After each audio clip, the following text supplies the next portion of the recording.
Okay, folks, why don't we go ahead and convene the meeting?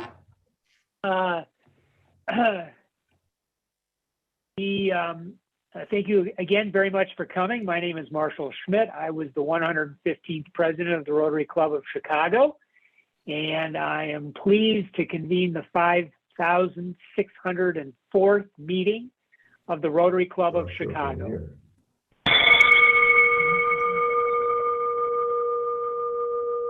And typically when I preside over a meeting, we begin the meeting with a thought for the day. But given the events in the Ukraine and the reports of people dying, I thought that it was appropriate to start this meeting with a moment of silence for all of those who have lost their lives in this conflict.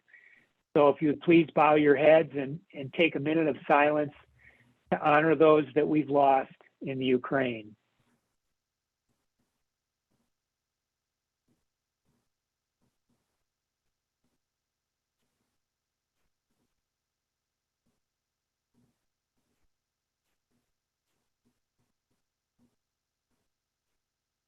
Thank you very much. And I'll correct myself. I should have said in Ukraine, not the Ukraine. It's a sovereign country, as we all know. Before we introduce tonight's speaker, whom several of you have indicated you know, I want to just go over the Zoom rules to facilitate the flow of the meeting. We ask that you type any questions that you might have in the chat box. Please remain on mute throughout the speaker's presentation, and please honor your speakers and our time by keeping your questions short and succinct, and please only one question per person, and these rules will be pasted in the chat.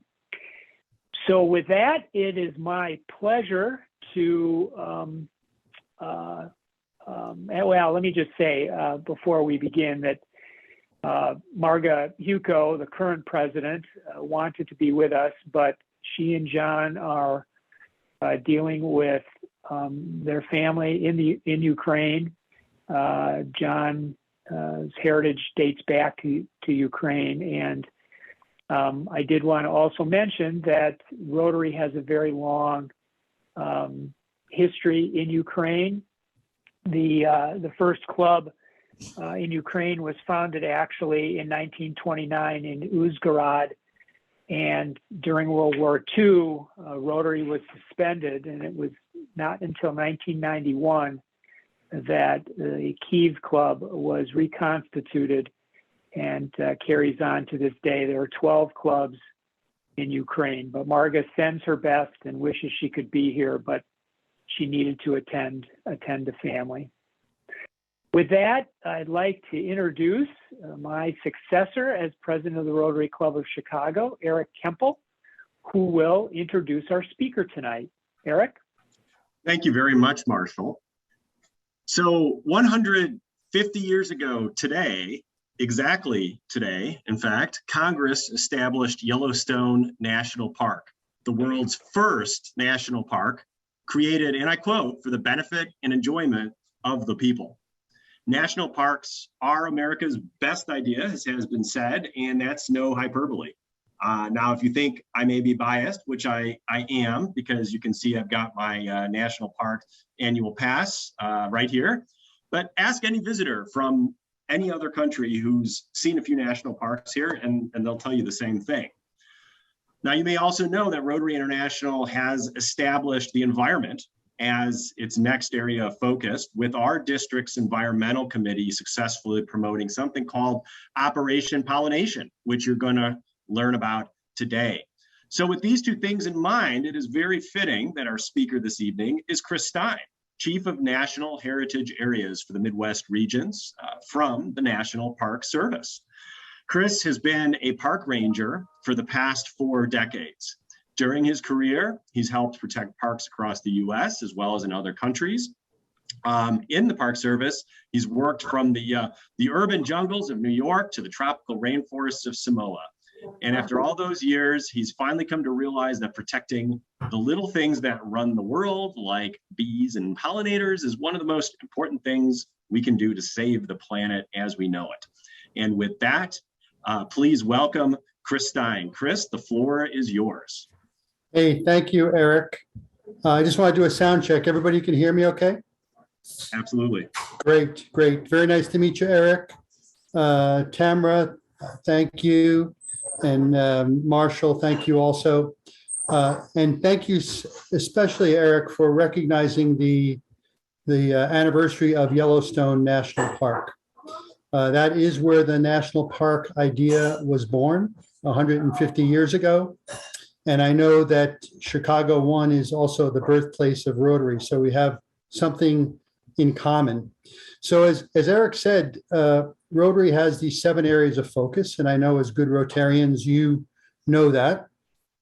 And this is a support for the environment project. It has been embraced by Rotary.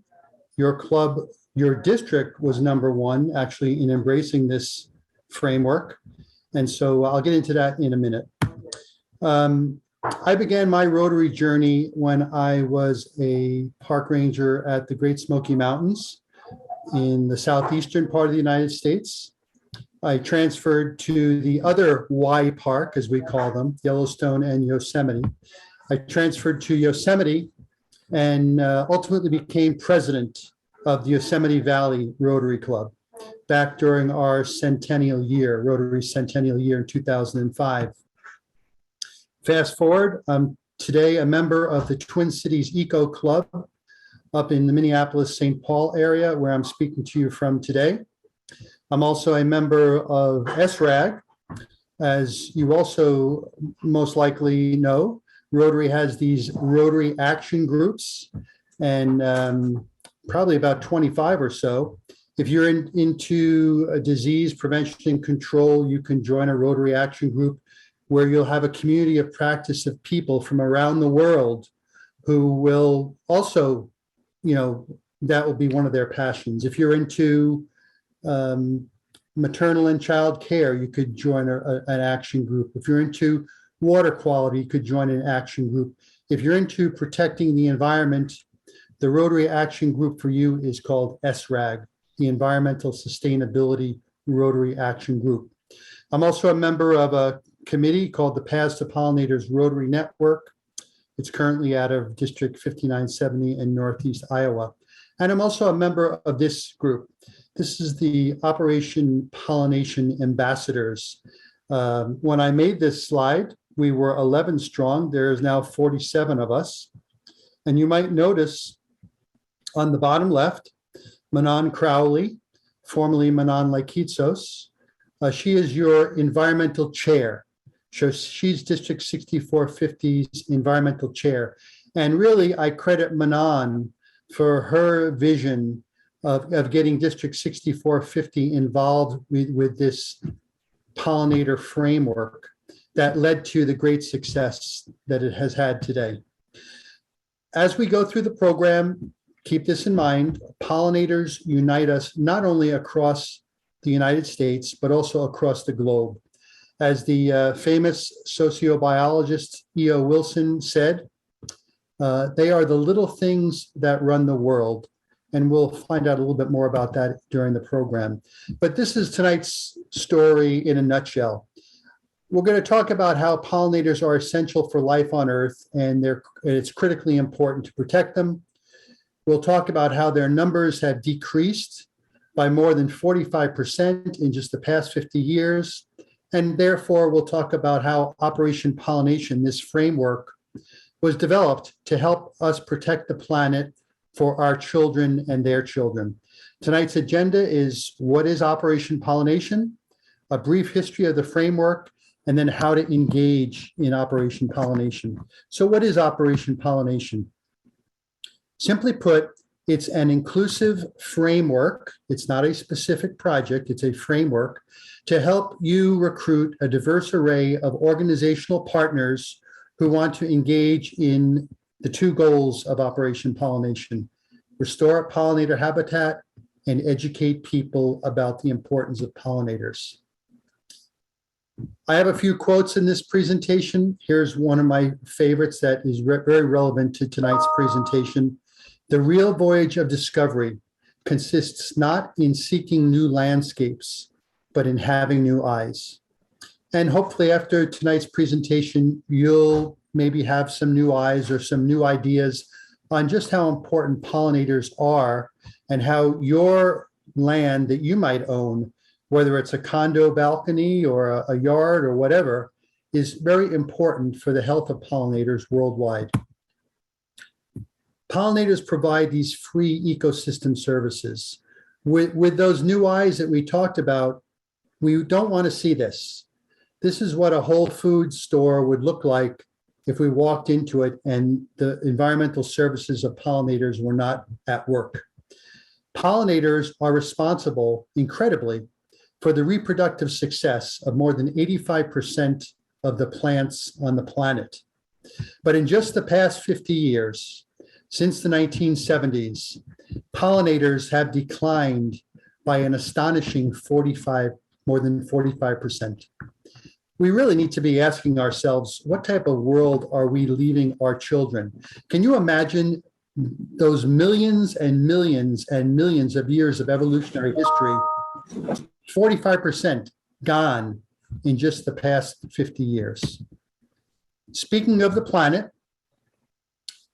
I want to give you a little quiz here. This will be the only quiz I give you all night, most likely. And the answer to this quiz is in the center of this photo of our beautiful planet. So here is the quiz. What and where is this?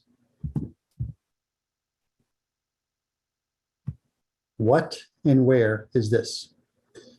Hearing no answers, it's this. Millions and millions of monarch butterflies. That's what they look like right now in those mountaintops in central Mexico. The answer to the quiz is central Mexico. Just a couple hours to the west of Mexico City, on a few mountaintops that rise above 10,000 foot level, this is where the monarchs that move through Chicago during the spring and fall are. They're all there. Well, they aren't there. Their prodigy is there. And this isn't a program about monarch biology, so I won't get too much into that. But this is where the monarchs go. And in just about 2 weeks, maybe even less, they will start their journey north. They will fly to Texas. They will lay eggs. The adults will die. The sons and daughters will proceed north. They will do that again.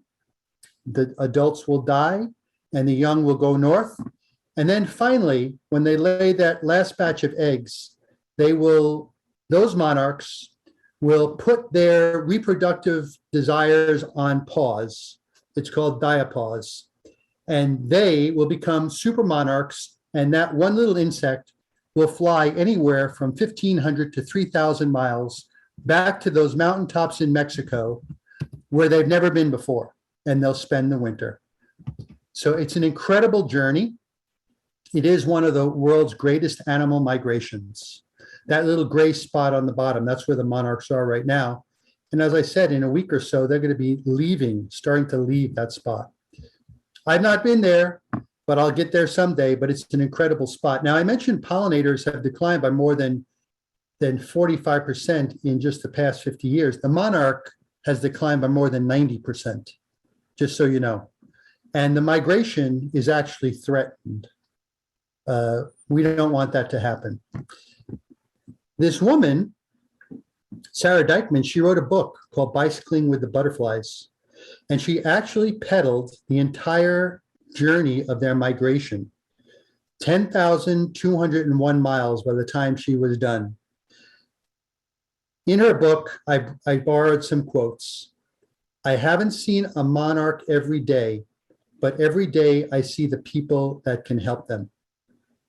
And I know I'm looking at them. No one can talk to everyone, but everyone can talk to someone. And I hope that's what I'm doing tonight. And I hope you will continue this journey you will tell other people about the decline of pollinators.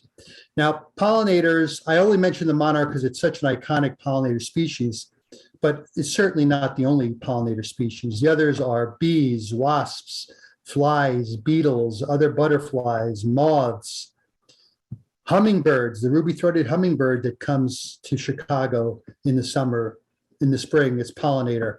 Tropical bats are pollinators. Even some small mammals and reptiles are pollinators. This is a pollinator too. I pulled this from the Wall Street Journal a couple of months ago. Any guess at what this is? This is a drone. And already in certain parts of the world, we are using drones to pollinate our crops. Can you believe this? Jeff, can you believe this? I'm just picking on you, Jeff. Eric, can you believe this? I mean, you're the guys I see, and I see you too, Marshall. Yeah, without pollinators. Can't believe it. Without pollinators, humans and all terrestrial ecosystems would cease to exist as we know them today. So because of this, Operation Pollination was conceived and is being implemented in places across the United States, and Rotary is a real leader. So a brief history. Operation Pollination started out in a different form. It was called the St. Croix Valley Pollinator Partnership back in 2015. 3 federal land management agencies got together, decided they wanted to do something to protect the environment. They chose pollinators.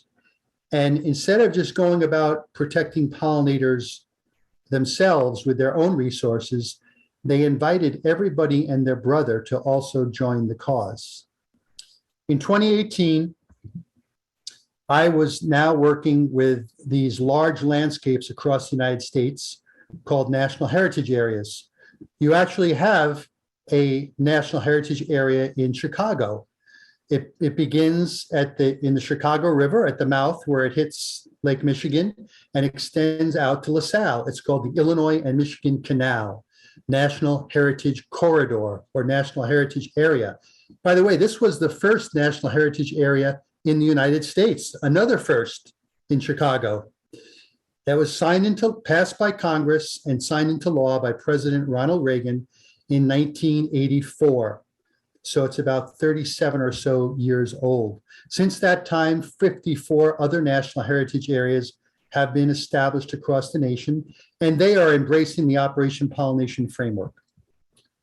Now, in August of 2020, in the midst of the pandemic, when National Heritage Areas were just more concerned about staying alive than pollinators, understandably so, SRAG came to me and said, Chris, can we adopt the Operation Pollination framework as our own? And I said, of course, it doesn't belong to anybody. Please adopt it. Since that time, SRAG has really been a mover and shaker in Operation Pollination. They developed a website, operationpollination.net. They got an article in Rotary magazine, October 2020. There's a nice article in Rotary magazine called The Butterfly Effect, which talks about this program that I'm telling you about tonight. And then in February of 2021, only 1 year ago, District 6450, your district, became the first district, another first, to sign the Operation Pollination Pollinator Resolution. Now, when your district governor signed that resolution, he was signing for all clubs in the district. So Rotary One is already part of this, whether you know it or not.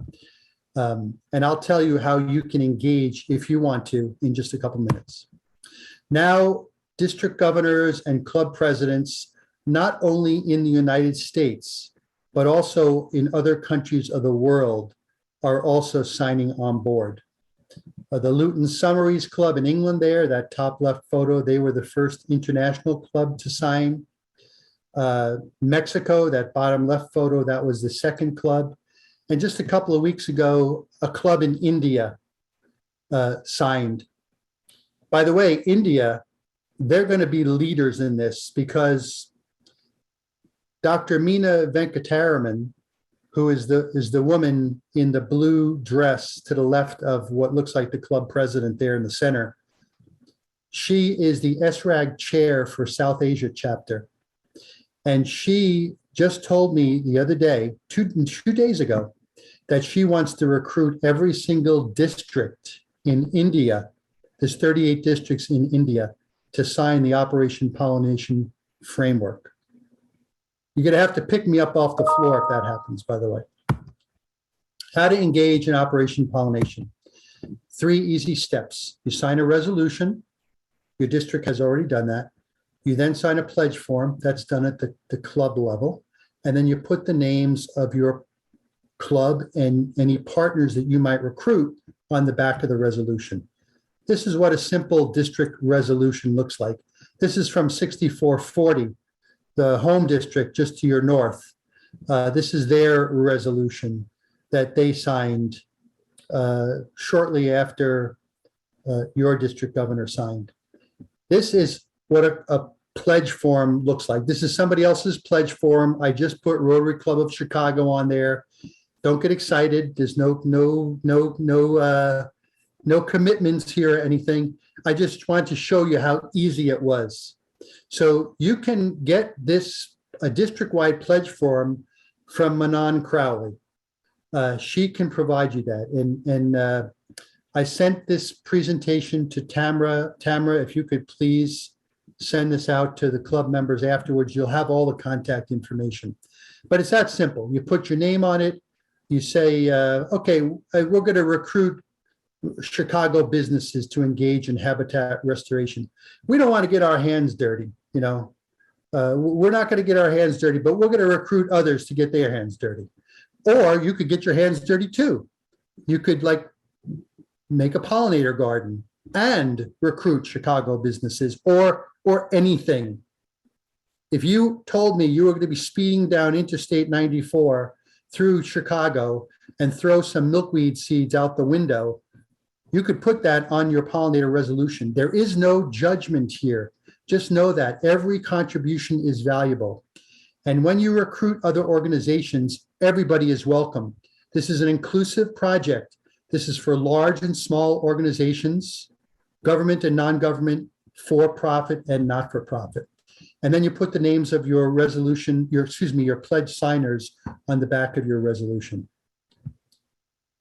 3 easy steps: a resolution already done, a pledge form, which you can do if you want, and then you put the names on the back of the resolution. Adopted by SRAG. Now, I might have slipped during this presentation. I tried my hardest not to, but I've called it a framework, not a project. And that's because that's what it is. It's a framework. It's a framework to hang projects onto. For example, this community out on Eastern Long Island, New York, where I'm from, they planted milkweed in the center of their community.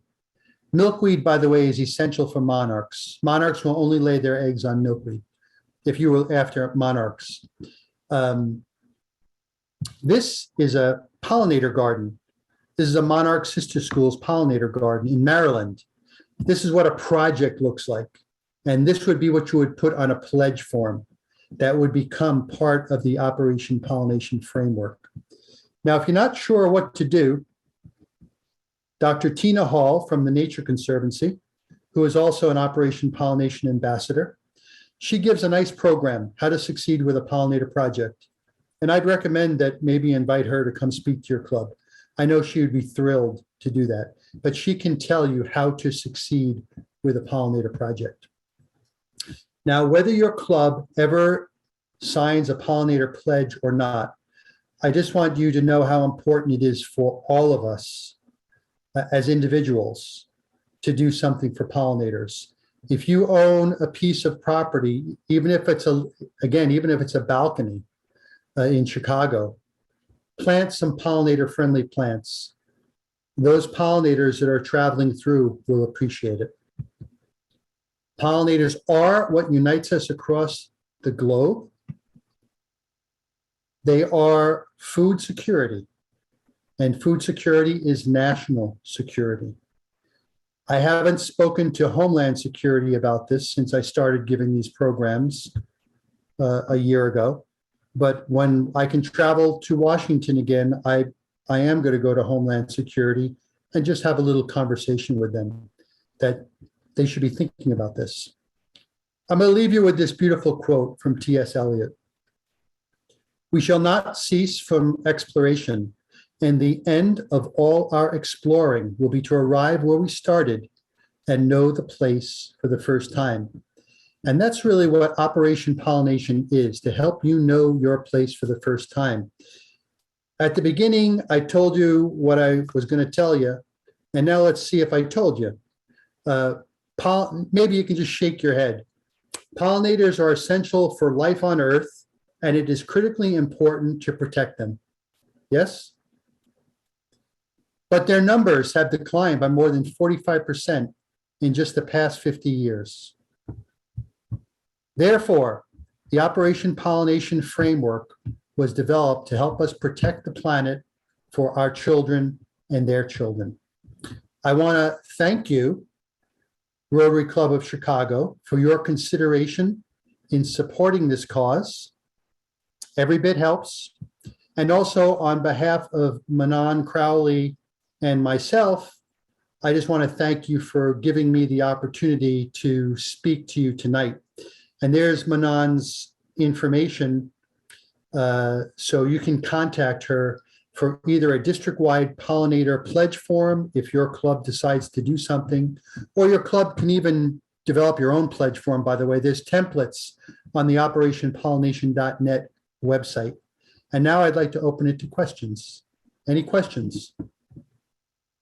No, Chris, we do have a few questions, but before we do that, I wanted to just thank you for coming. This presentation is a little different than I expected, and it really was an exceptional explanation of what Operation Pollination is. And I just want to add a personal note. 50 or more years ago, I loved to watch and collect butterflies, and monarchs are obviously iconic, as you said, but one thing that I think, as important as they are as to our food supply, I think it's also important to appreciate the beauty and the diversity that they bring to our lives.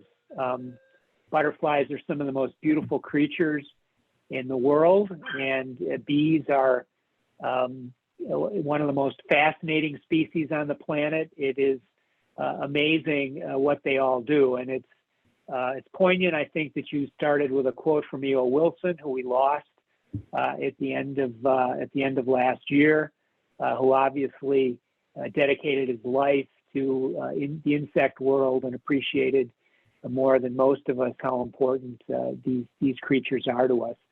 But with that, why don't we go to some questions? I think Renee kicked it off. Let me find his question. So to what degree does Operation Pollination work with the folks at the Xerces Society, xerces.org? Are there co-op documents in place? Xerces.org is, in a very short time, has quickly become, I like to call it the world's leading invertebrate protection society. They are a quite sophisticated group, and they have a large staff. Operation Pollination has no staff whatsoever. It is only, really with Rotary, it's only 1 year old. So all of those great connections that we are going to make in the future with groups like the Xerces, they have not been made yet, but they will be. Great question, and I can tell this is a real educated group. Marshall, with your knowing that E.O. Wilson passed the day after Christmas, and the other question about the Xerces Society, great questions. Eric has a question. Eric, I'll let you ask the question. Oh, sure. Thanks, Marshall. I'm just curious if there's a particular part of the country that you find where pollinators are in particularly bad shape, or other parts of the country where actually they're doing particularly well. And if there are such areas, why that is. Yeah, Eric, I'm going to tell you, I'm going to admit something to you right now. I'm not an entomologist, and I'm not a botanist. I'm a park ranger. I just want everybody to know that. So, everything that I read, everything that I learn, I get from reading Mr. Google and other sources, just like you. So I have not heard of any place that's in particular dire straits. That 45% number I give you, it kind of is across the planet. That is, you have sparked my curiosity, though. I will tell you that, Eric, and I'm going to research that if there's a place in the United States in particular. And if I find out something, I'll let you know. How's that sound? But I don't think I'm going to find out much aside from that 45. I don't know if those type of studies have been done, quite frankly, but I will research it. Thank you. What was the other part of that question? Oh, I think that's it. Okay. It was just, and if there was a place that sort of stood out either on the positive or the negative, was there a driving factor behind that we can learn from? Well, there is a driving factor for sure. The driving factor in pollinator loss is habitat loss, pesticides, and parasites. Those are the three main reasons why pollinators are declining and have declined. That habitat loss is something that habitat loss and pesticides, that's something that we can do. I mean, on a pledge form, you could even put, we are going to pledge not to use pesticides. That could be your pledge. Could be that simple. And Chris, let me just add another note, because I'm a lawyer and I do work with a company that makes pesticides. And I can tell you that we have worked with them to develop pesticides that do not, that selectively do not kill pollinators.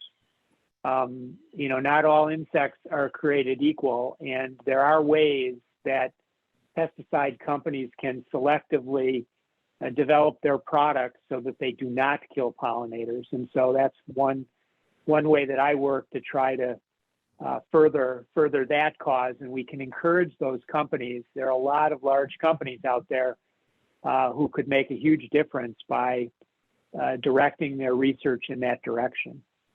Thank you for that good information, Marshall. Appreciate it. We have another question from another member, Jody Santaford, who I think is up in the UP of Michigan. Jody, do you want to ask the question, or should I?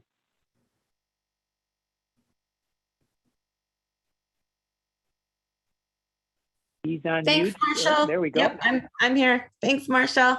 Yes, I am up in the UP and we are buried in snow. But my question is actually about northern lower Michigan, where I've started spending full-time my summers. I'm lacking in pollinators, and it's a problem. And for things like gardening and particularly some blackberries that I'm very interested in nurturing. And so I found out about a rental program for bees, and I was wondering what your thoughts were on that and how disruptive that may or may not be to the local environment, or if the pros outweigh any cons. I have not heard about this, Jody. Interesting. I know that hives are rented out, and hives are transported across the country back and forth, and it's a multi-million, if not billion-dollar industry. Hives full of European honeybees are brought to certain areas of the country where their flowers are about to bloom so they can pollinate them. But this individual is renting bees. I am not familiar with that. So that is another research question for me. How do I feel about it personally? I don't know if I have enough information to address it. I mean, once you get them, what is to keep those bees from staying on your property? They might go to somebody else's property and do all the pollination there. I guess I would suggest having some floral resources that are very nectar rich, that you know that those pollinators are going to want, and hopefully they'll pollinate your other. Was it blackberries you said? Hopefully they'll Yeah, pollinate them as yeah. well. Yeah. Where, No, I where, think where kind in of, Michigan is that, by the way? Where in Michigan is that? About an hour south of the Mackinac Bridge, southeast. Oh, okay, okay, So, very good. So Oh, yeah, I was thank gonna you. say, let I me was gonna build say on, your photo is certainly not the Upper Peninsula. yeah, no, that would be Santiago, Chile. Yeah, given the air pollution, I would say that is. I've been to Santiago twice, and it kind of looked like that when I was there too. Yep. I love Chile. Chris, let me just build on the one thing you said about nectar-rich plants. Ruth Kaplan asks, what plants can be planted in pots? I read. Thank you. I read that to mean what plants can we use to attract pollinators? It's a great question, Ruth. Nice to see you. I believe you went up that rusty old stairs with me Yes. in the administration building in Pullman, correct? Yes, yes. Yes. Actually, I was worried after I took you up there. I thought I might get fired if anybody found out. I know. Anyway, liability, government liability. Anyway, you can relate to that, Marshall, I'm sure. I have a great resource for you. Please write it down. It's not in the program that I've sent to Tamara. It's nwf.org/native plant finder. NWF stands for National Wildlife Federation. nwf.org/native plant finder. You can type in the zip code of where you are there in Chicago, and up will pop the native plants that you should consider planting in your yard. Isn't that cool? Can they be in pots? Yeah. Yes, of course. Yes, Put them in a pot too. yes, right? absolutely. 'Cause I can't. Well, you do the research. I don't know what plant you're going to get, so just do the research on it. I see. All But right, you know that- darling, I'm gonna meet you. Thank you. Sure. So the last thing, Chris, before we move on, I did want to point out that our member Eugene Sullivan, Sully, and Eric have chatted in the chat box promoting the year-round pass for the National Park System. And I have a good friend that I just talked to yesterday who's touring several national parks in the Southwest.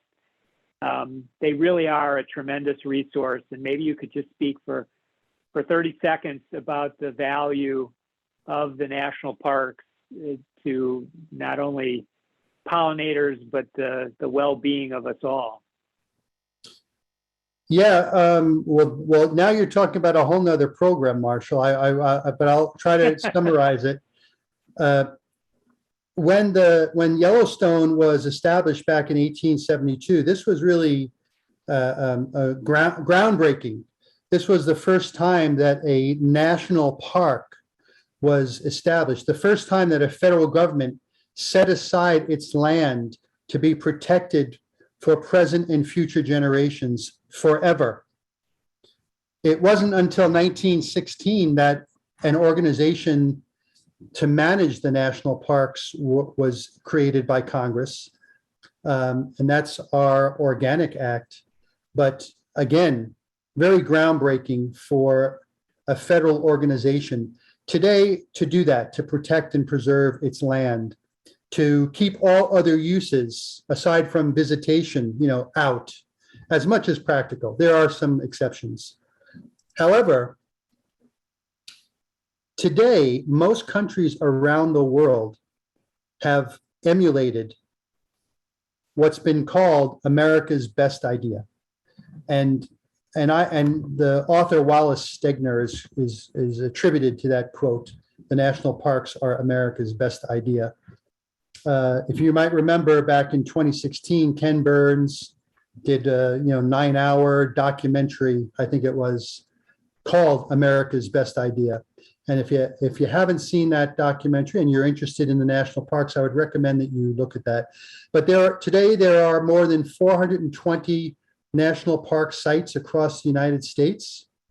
About 62 of them actually have the paramount title of national park.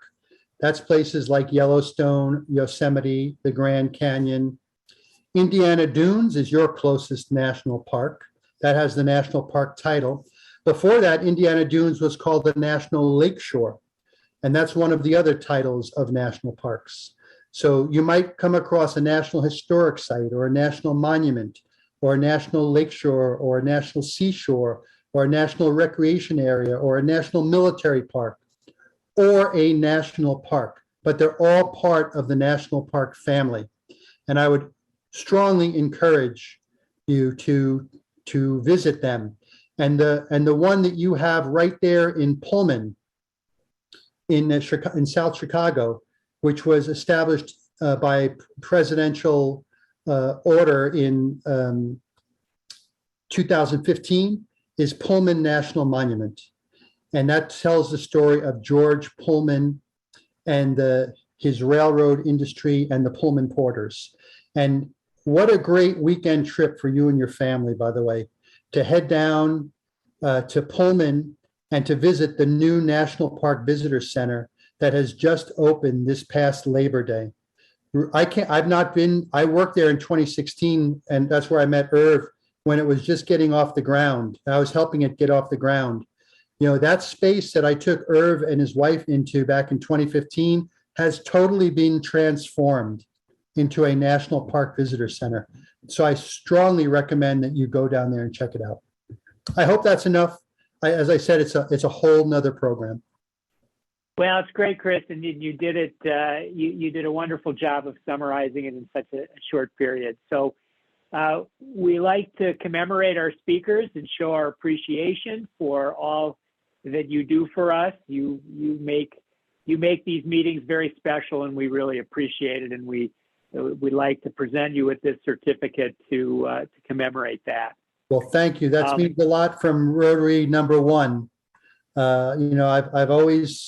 I've actually been to one of your meetings back in 2016 when you were meeting in person, and that was quite impressive. So I'm honored. Well, you're welcome.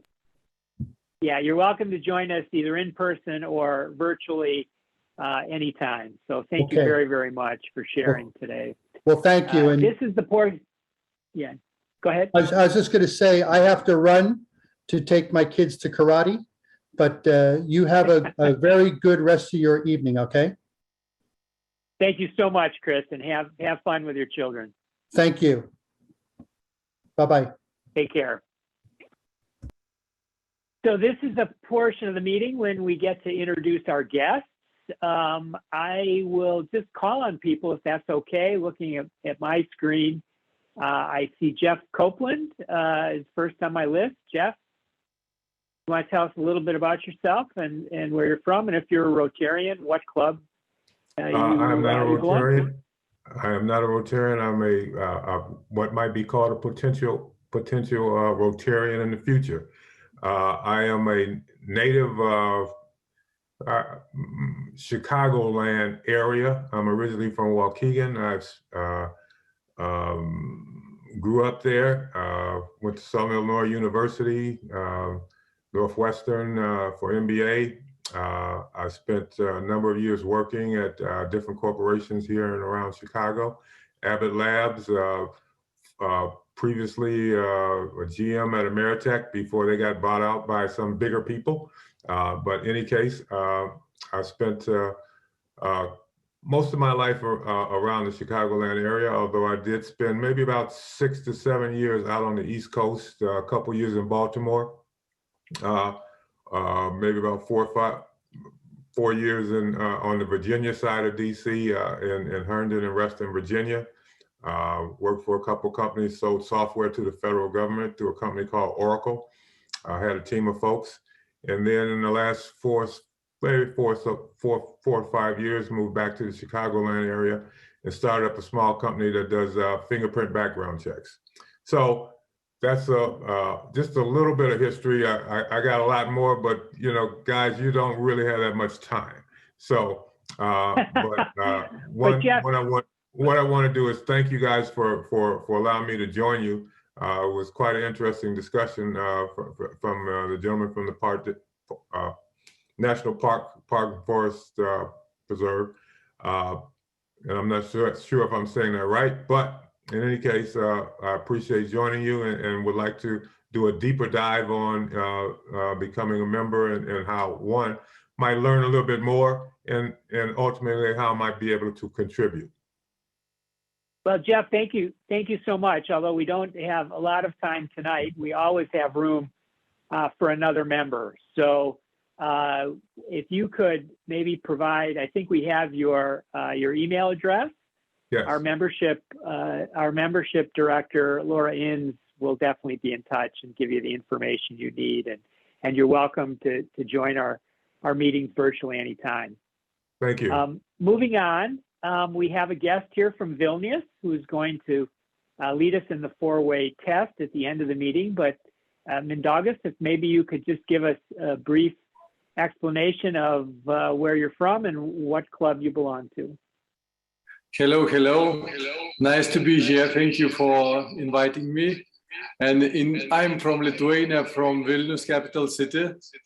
Lithuania, you know, is in the Europe, like middle of Europe, where these days is very hot and, you know, not good things going around us. I'm from Vilnius Rotary Club, which is the first club which was established after 1991 when Lithuania became independent from Russian Union. And today really we are happy and we thankful for everyone who support us this time. And my club is one of the 4 oldest clubs in Lithuania, was established 1939. I am a past president. Together with Eric last year, we had some small chats about some possibilities.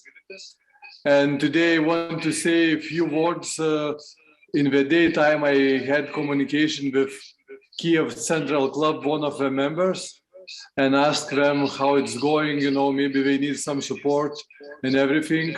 And he told to me 2 messages. One message was, Mindaugas, you need to understand when we will finish with us, we will come to you, yeah, like to all other countries, European countries. And his message was about what we need to be strong and to try to say to European Union leaders and maybe to America leaders, what we need to find a way how to stop this war. And the second thing was, and we had 2 hours ago conversation with Margarita Gevko, the president of your club.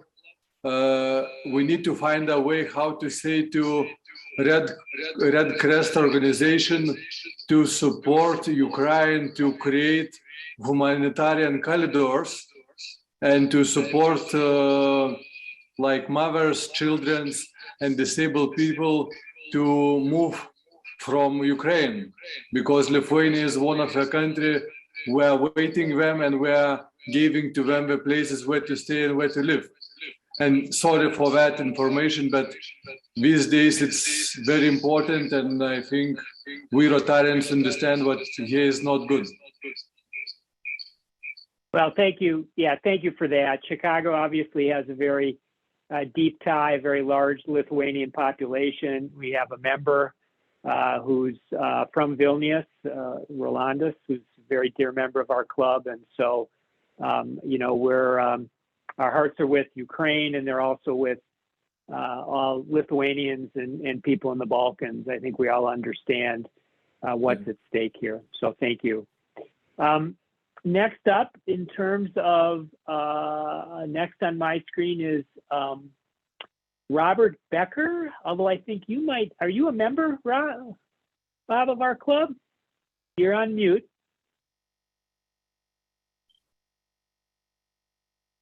Oh, can someone unmute him? Oh. Yeah, you're still muted. There we go. I think can you hear me now? Yes. Okay, well, I'm from Southwest Michigan. I belong to, the club I belong to is Paw Paw Lake Rotary Club, which is one of the areas that the earliest Rotarians visited to laugh and play and drink beer. And I think I'm here with Ron Clark, so he'll come on later. But we're involved right now. We're a small club. We're 15 members, but we're taking on a project. The city of Watervliet, which is one of our areas of concentration, is going to build a dog park. There's not many dog parks in our area, but there's many dogs, and it's going to cost $95,000, believe it or not. And the city has gotten a grant for around 71, so they're about $24,000 short. And we're kind of taking it on ourselves with a number of partners to raise that $24,000. And so that's going to be our goal. We're going to have a Bark in the Park brew fest. If anybody wants to come up and get some local brews and munch on some hot dogs, get the synergy there, dog park and hot dogs. You're welcome to do that. I've been in the metal business all my life, practically from 1968. I worked for Reynolds Aluminum, and then I had my own company called Alfred Metals. I bought and sold scrap metal and sold aluminum ingot into die casters. And now I'm a manufacturer's representative at 80 years old and don't plan to retire. Well, good for you. We have a second home in Gobles, Michigan, which is just north of Paw Paw, the town, and so I am very sympathetic to your dog park because we have a dog that will use that park if it's ever built. Well, we're a little east of Paw Paw. We're right. About 10 miles from Lake Michigan. Right. So, okay, let's move on. We got just a few more guests to introduce here. Thank you very much. Casper Keisers, am I saying that right? Yeah, that's pretty much correct. Keizers in Dutch. I'm a Belgian Rotary scholar from a club which is located in a small village which brews a very famous beer. Maybe you've heard of it. It's called Trappist in Westmalle. And I'm studying here now at the University of Chicago, thanks to a Rotary scholarship. I'm studying a Master in International Relations, and I focus on the emergence of cyber technologies in military conflict. So the events of the past week in Ukraine are very relevant for the field that I study, because increasingly we see these new technologies changing the nature of conflict. And ideally, I'd like to continue doing academic research with a PhD on the same subject. So I would like to express my gratitude to the Rotary Foundation for giving me a Rotary grant. And I've been invited to this meeting thanks to Bob Giles of the Rotary Club of Oak Park River Forest, which is my host club here in the United States. So thank you very much for making my studies at the University of Chicago possible. Well, Casper, thank you for joining us, and we would love to have you at any of our meetings, and perhaps you can share some of your expertise. Ironically, Bob is the next person on the list to introduce himself. We know Bob well because a lot of the scholarship grants or the scholarship grants in our district go through Bob. So he's well known to us, but Bob, I don't think everyone on this call knows you. So if you could just introduce yourself. Sure.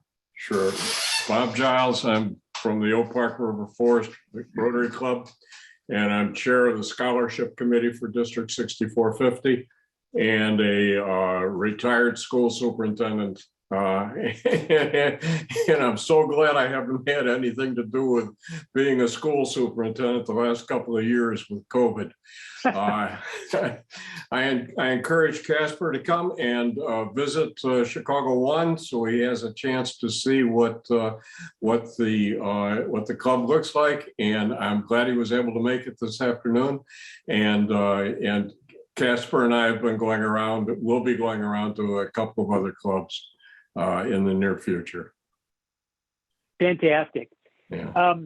Renee, you introduced yourself before the meeting started, but maybe you could just kind of repeat where you're from and what your connection to Rotary is. Sure. Real quickly, I'm joining you from mid-afternoon in sunny Southern California. I'm a member of the Altadena, California Rotary Club, which is just outside the city, where Jeff, your guest, may be interested. LiveScan, the fingerprint system used nationally, if not internationally, was invented. So, and I know the guy who invented it. Small world, right? But speaking of a small world, for what it's worth, I spent this last weekend at the Southwest Pets as an ambassador for Rotary International's disaster relief partner, Shelterbox.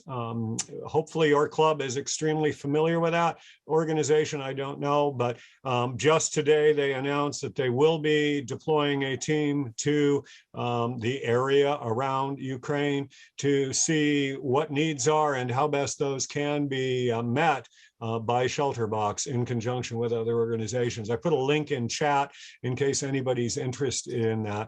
And the reason I'm here today is an earlier guest, Bill Ballou, who I believe has dropped off, tied me in with Chris during that PETS meeting, because among the very many hats I wear, I'm in the California native wildflower seed business.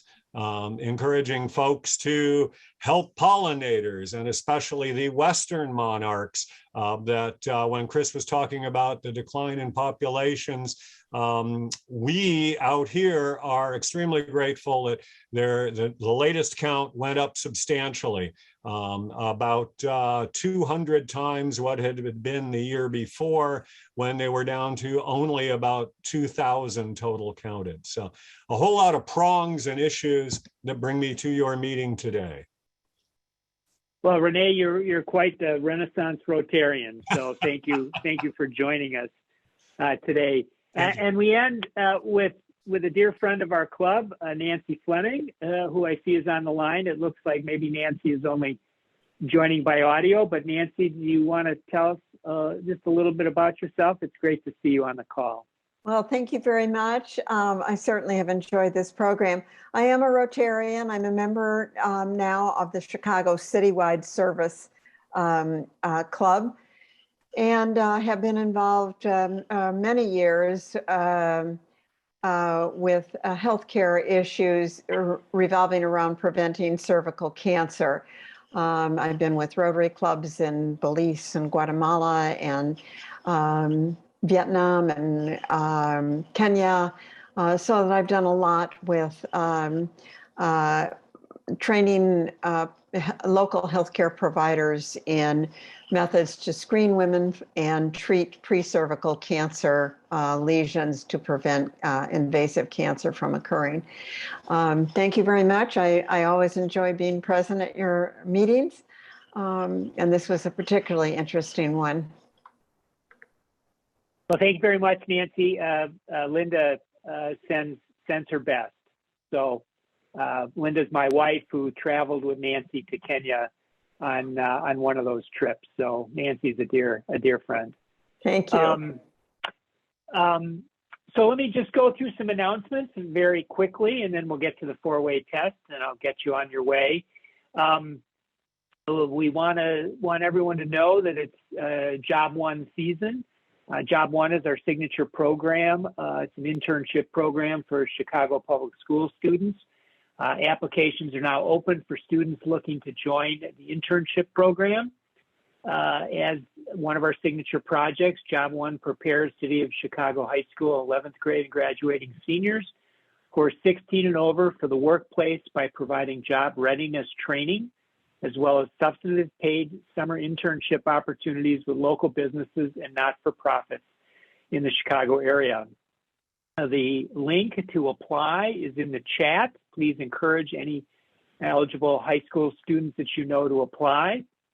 We also are always looking for employers. The link is in the chat box and on the screen for employers. We really can always use employers to sponsor our kids. The 2022 Chicago Woman of the Year Award is now open for nominations. It's the 9th annual Chicago Woman of the Year Award. The deadline is actually on Friday, March 4th. The Google form is in the chat box, or will be in the chat box for you to nominate anyone. We encourage you to nominate and also to attend the event, which we are hoping against hope will be in person this year. Our committees are meeting virtually. The beauty of Zoom is it's allowed our committees to meet more frequently and more effectively, actually. So the community service and international service committee meetings and the Job One committee and the membership committee will all meet virtually, and you're welcome to participate in those. If you look at the calendar on our website, you'll see the upcoming meetings. And on this slide, next week is going to be a particularly interesting meeting. Kelly Fair is the founder of Polished Pebbles, which is a group that provides training, mentorship training for young African-American women in the city of Chicago. It's quite an organization, and Kelly is a force of nature. So I encourage everyone to participate in that meeting. It's going to be hybrid, both in person and on Zoom. And you can see the other scheduled meetings on the screen. And with that, I'd like to ask Mindaugas to recite the four-way test, which now appears on the screen. Mindaugas, if you can unmute and lead us in the four-way test. Yeah. The four-way test of the things we think, say, or do. The first one, is the truth? Is it fair to all concerned? All concerned. Will it build goodwill and better friendship? Will it be beneficial to all concerned? So thank you, Mindaugas, for that. And with that, I will adjourn the meeting. Although before we leave, I invite you to stay on. I see Manan has joined us.